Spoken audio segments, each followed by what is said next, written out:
Hi, everyone, and welcome to our video concert.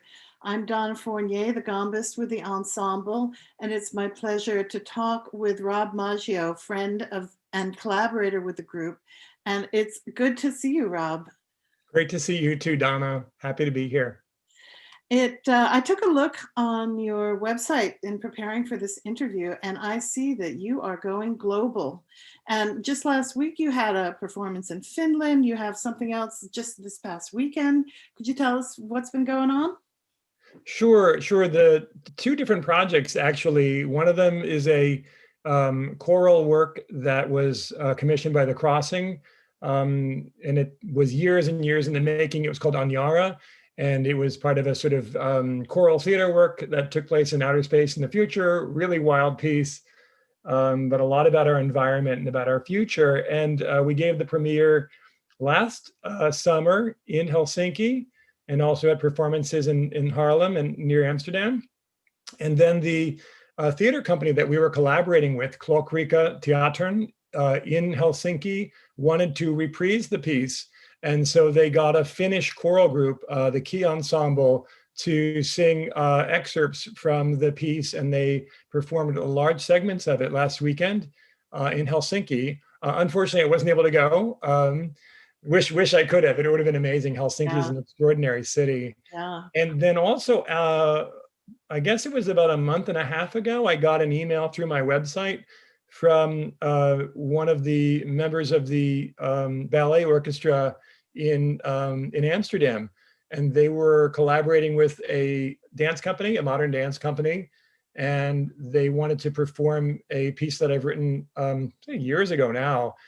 Dates back to 1996, if you can believe it. It's a piece called Revolver, and it's for brass quintet and drum set. It's kind of a sort of prog rock meets brass quintet music.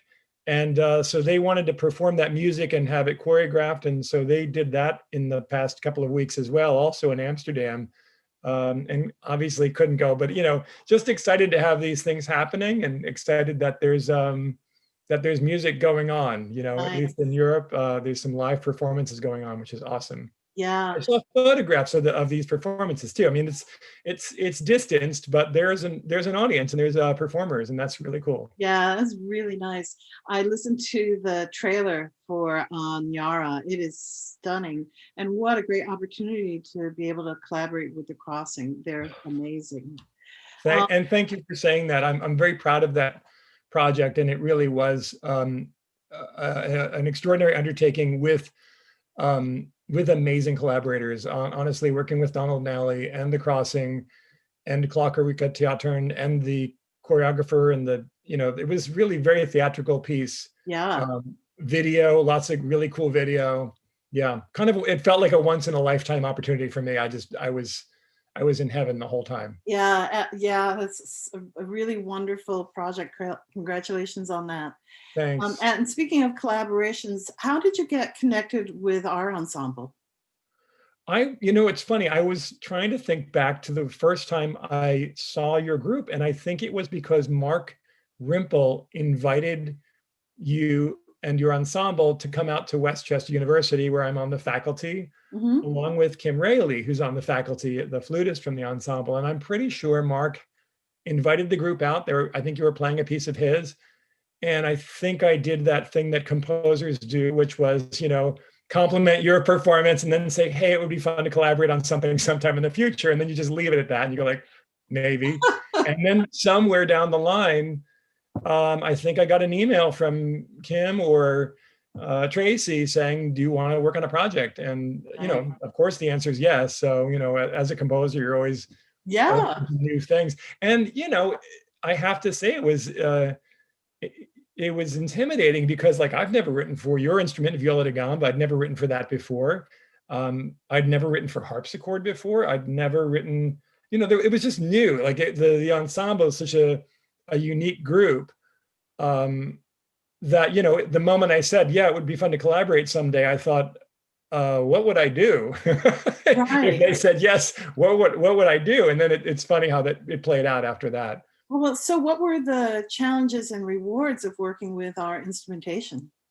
Well, I think the challenges are kind of what I just said, which is that crazy thing of like, okay, I have a flute, I've got a, a traditional modern violin, but then I got the viola da gamba, and then I have my traditional cello, which Right. I've written a ton for, and I've written a ton for flute. It's funny, I've written a lot for those instruments. And now I've got a harpsichord. So, I mean, the closest thing I could think of was like, the Messiaen quartet for the end of time, which has a wind instrument and strings and piano, right? It's similar, right? But it's like flute instead of clarinet. And then you got like what would be like traditionally timbrally balanced string trio, because the gamba has a very different quality. Yeah. And then the harpsichord, of course, doesn't do what a piano does. It does its own thing. So the challenges, I think, were to try to figure out what that ensemble could do and do well, which then led to listening to a lot of your CDs. I just listened to like as much as I could to kind of get that sound in my head and like think of the sonic world of Mélomanie. The rewards or the bonuses are, I know so many of you, and I think that this idea of like, I know I just wrote to you while I was working on it, and I would send you things and go, how about this? How does this feel? I just felt comfortable kind of, like workshopping it and, kind of getting into that space of like, we can work together because you're all local. So that all feels good. In some ways, you're kind of local. Right. The irony though, and I would say that one of the benefits was the timing. Like the piece that I ended up writing for you exactly has to do with the blend of modern and ancient. I mean, because I had taken that with the background here, you can see like I'm in the Aegean Sea here. And, the piece was sort of about modern and ancient. It was about the trip to Greece. Right. And it's weird how that, just lined up. It was like, do you want to write a piece for ancient and modern instruments? Gee, I just came back from Greece not too long ago on a vacation, and the ancient and modern worlds were so present side by side that it actually became, in some ways, just this kind of fortunate happenstance. Nice. And so can you talk about the material in your piece, Aegean Airs, and where it came from? Right. So we can talk about what's behind you. Right. The Delphic hymn. Yeah, so the piece is inspired by a family summer vacation. It's like very garden variety. Like we went on a trip, but we went to Greece, and we went to Athens, and we went to Mykonos, and we went to Santorini. And so we did all this stuff that you do when you go to Greece, but it's hard to sort of avoid just the culture and the civilization sort of side by side, the ancient ruins, and then like what is modern Greek food and what is modern Greek culture. And we went to like clubs in Mykonos, we went dancing. Usually it was like later than we wanted to stay up, but we we saw there was kind of a whole scene there. And I think in some ways it was really about trying to find music that would speak to both the ancient civilization and the more modern culture. Mm-hmm. And so one of the biggest things was how do you find like ancient Greek music? And of course, I did the first thing you do is which is do an online Google search. Right. And you go, let me find some ancient Greek music. And of course, if you type ancient Greek music and you come upon this slab of stone that is behind you, which is this Delphic hymn, right? It's a monophonic melody. It is dates, back to BC. I don't remember the date exactly. There was an actual name of a composer associated with this. I wrote this down. I'm going to see if I have it. It's Limenios, son of Thoinios, an Athenian. The occasion of the performance on both hymns was a Pythade, a special religious procession of Athenians towards Delphi, held on specific occasions, usually after certain omens. I don't know. It sounded good. I liked it because it was in 5/8, and I liked it because it was Lydian. Yeah. It was like the 5/8 is so catchy. I've had your piece and the Delphic hymn in my head now for days because I love the rhythm of that 5/8 melody. It's so much crazy fun to play.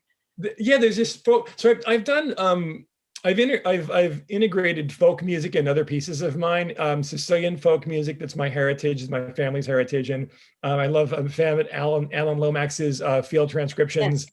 And I would just go online and grab recordings of things. And a lot of times I find these really quirky folk tunes that are in asymmetric meters, like Yes. 5/8 or 7/8, with unusual modes. Like this one is Lydian, it has a sharp 4. I mean, that stuff is just gold. If you're a composer, it's like, I don't have to do anything. So that hymn became like the columns in a way for the piece.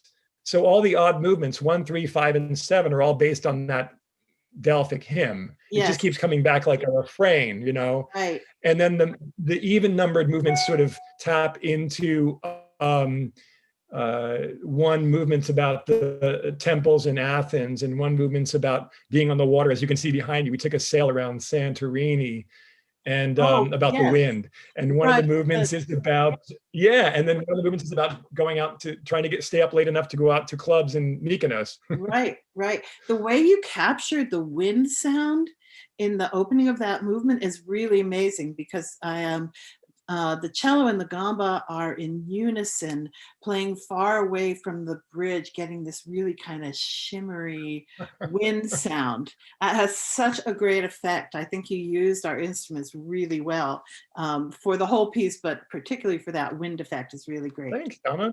That culture, I love the vitality, I think, has to come so much from like the people, you know, the place when we were there, all the different locations that we were in Greece, there was just such an energy to being there that was both in the present and like I was saying about culture, like food, I'm big into food. So like you're just surrounded by water on these islands, and you're like getting stuff out of the ocean. I remember one restaurant we went to had like the octopi, the squid, like literally hanging like alongside the restaurant. It was like, okay, there's dinner. Right. But this was So we performed your piece at its premiere in 2014, and we performed not all of it, but some of it a little later, and then we recorded it. So this is a celebration of your piece on our new recording, which is really exciting for all of us. And so, you know, to be able to hear the recorded version, the sound recording version, and then to see little snippets of the video recording playing the Delphic hymn is a real joy. Oh, that's cool. So we had video, huh? Yeah, Oh, we're that's gonna cool. at the time of this interview, we still haven't made our video recording, but the plan is for us to do the entire first movement.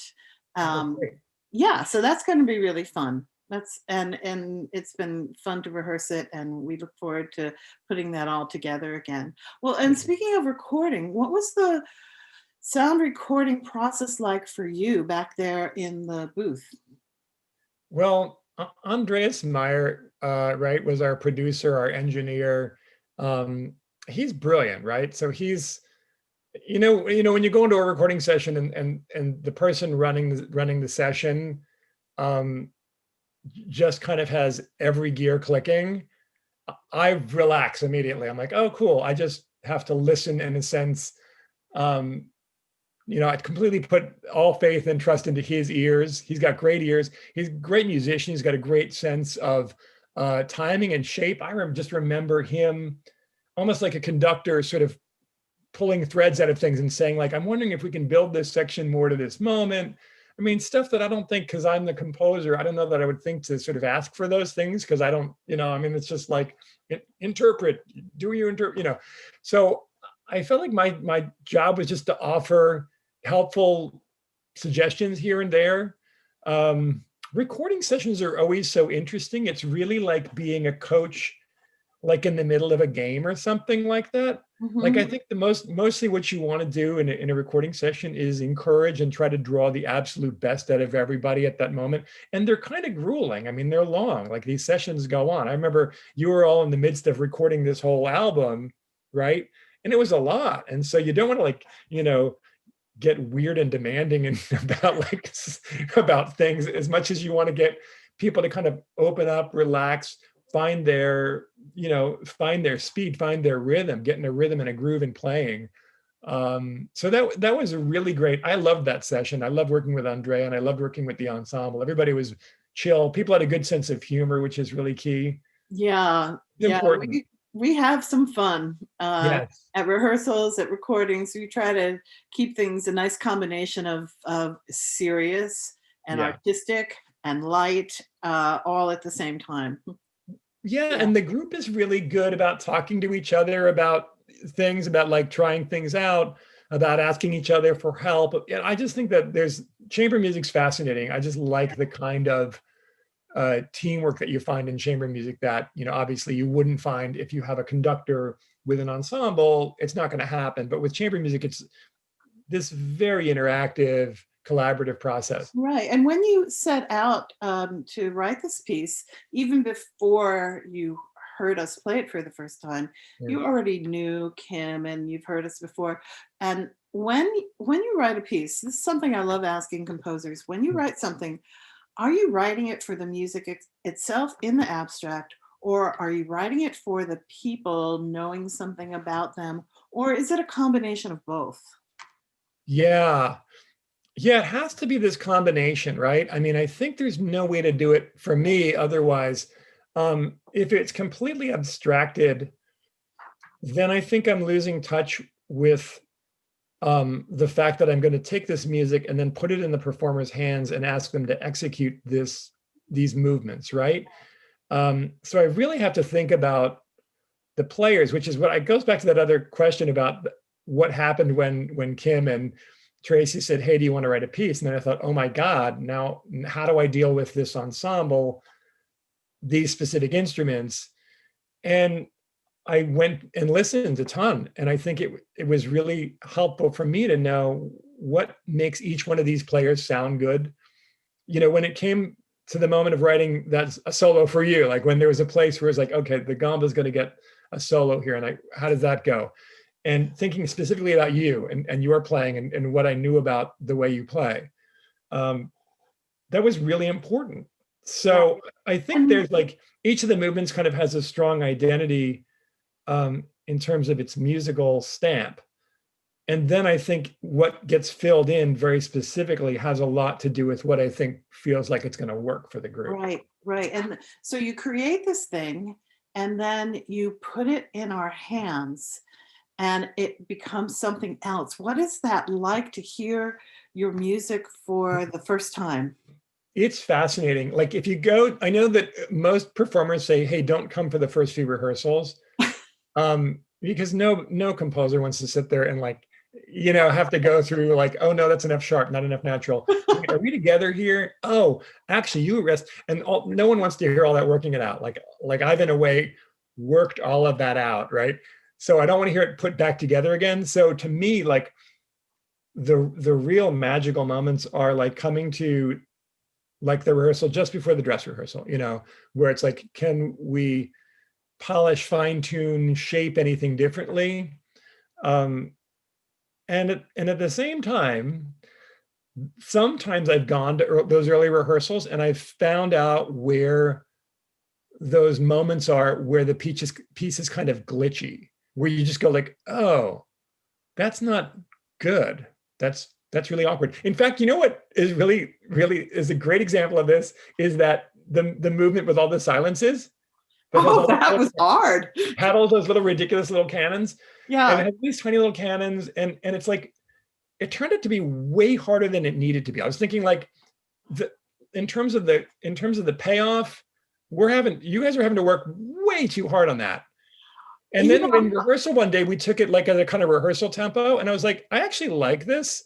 I really like this tempo. And it made it much easier to play. And suddenly we kind of figured something out together in a rehearsal that for me made the piece better. And it made yeah, it better for you. I was like, yeah. well, everyone just won there. Yeah, well, what's funny is my memory and I don't remember any glitches whatsoever. So I'm glad you told this story. It reminds me of the thing looked so simple on the page, and then we go to rehearse it, and it's like, how come it's so hard? But we solved it, and then coming back to it a second time, and then coming back to it for the recording. The great thing about recording is you don't have to be perfect. You only have to play every note correctly once. Yes. Yes. I mean, that's an exaggeration, but for me, recording feels so much more relaxed Yeah. than performance because we like to be perfect. And when we perform, we want to be perfect. Yeah. And and it's unrealistic. It's nice to be close to perfect when that happens, but when you're in a recording session, that perfection you can let go of it because you know that you've got lots of chances and you have amazing people listening and you have an amazing engineer that's going to put it all together for you and make you sound good. So I really enjoy recording sessions myself. Yeah. Oh, that's good. Yeah. And he's really good at that too. And I enjoyed the listening back and then Mhm. asking for things. Oh, can we get a different take of this? Can we do a different take of that? And can we move this note over here? And as you're saying, if you've played it correctly once somewhere and it's mic'd properly, we can probably get that note and move it over there. Yeah, yeah. Yeah, So I'm really excited to hear the finished product when our CD comes out. That's going to yeah, be lots of fun for both of us. it will. Yeah, absolutely. So, what are you working on now these days? Gosh, it's such a funny time to be writing as a composer in sort of this kind of COVID time, right? Because the performances I mentioned earlier to you, the ones that happened in Europe, are pre-existing pieces, right? So like, what's the future, right? So I was kind of in the midst of when COVID hit, working on something for Lyric Fest. I don't know if you know Yeah, them. They're in Philly, right? So yeah, they've been I've around known for a like long Susan time. DuPontis and Laura Ward for many, many years through various connections.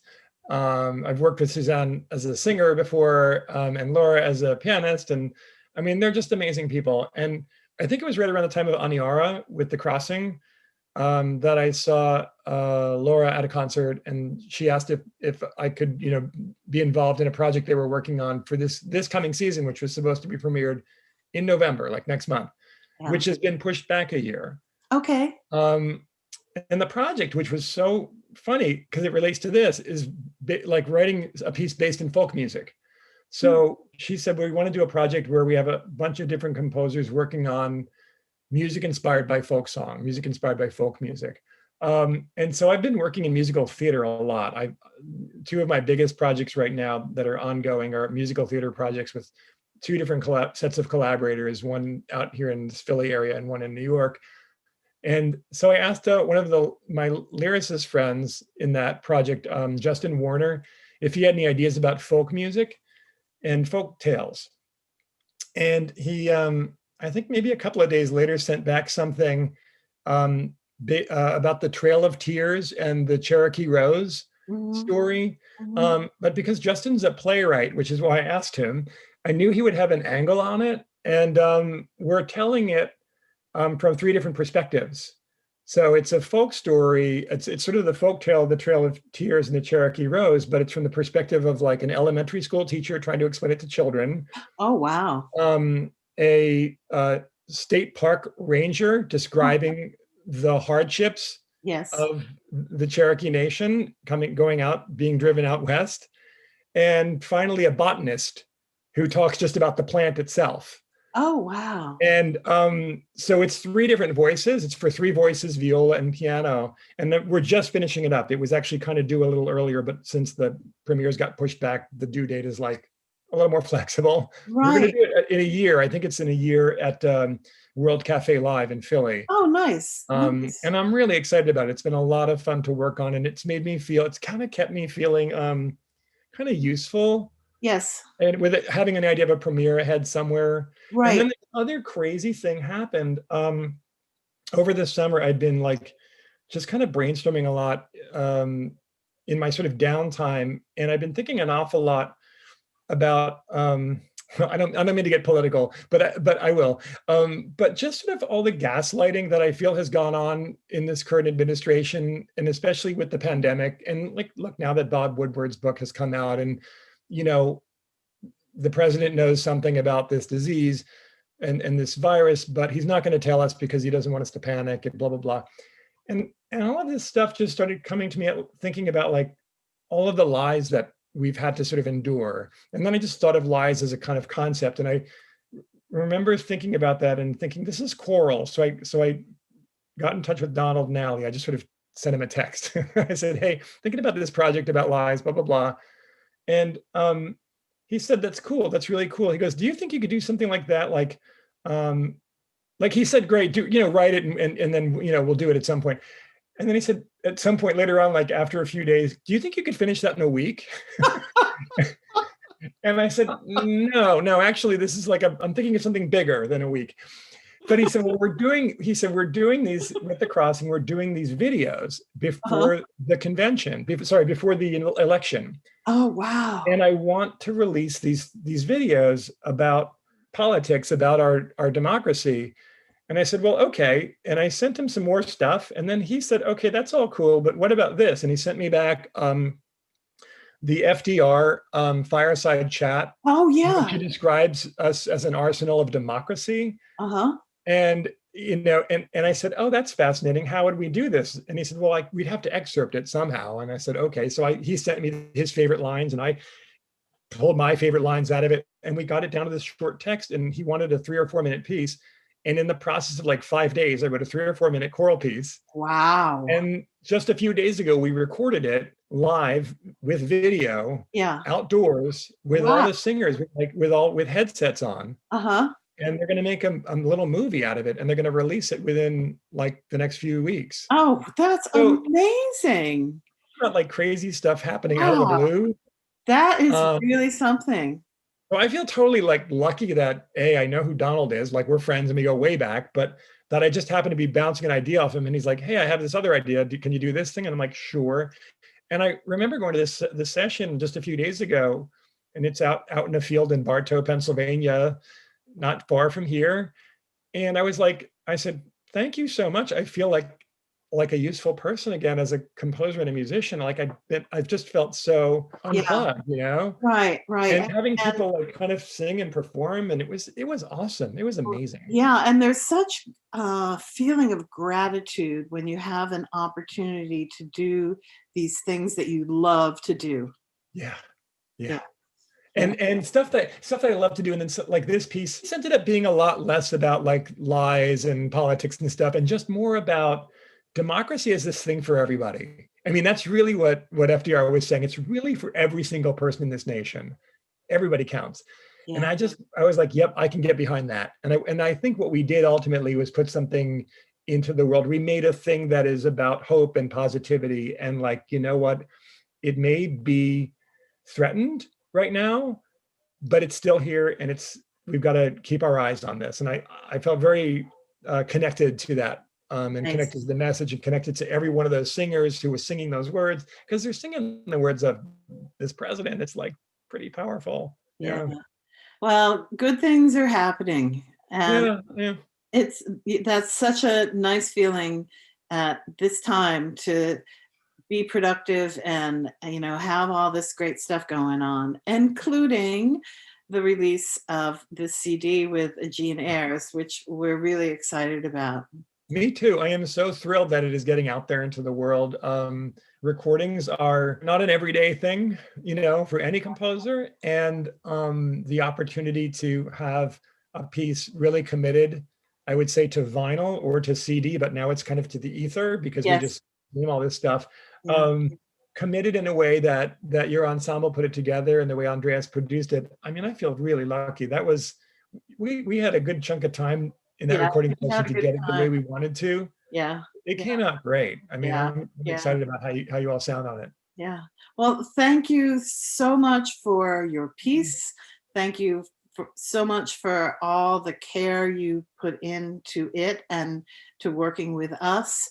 And thank you so much for this interview. It's been really fun to talk about your career and your music, and I wish you all good things. Thank you so much. Donna. It's nice. It's great to talk to you. Great to see you again. And congratulations to you and the ensemble on the many releases coming up this season. It's really a great achievement. And the number of works that you have commissioned and premiered and recorded now says an awful lot about your commitment to the future of our art. So we all thank you. Great. Thanks. Take care. All right. Bye, Donna. Bye-bye.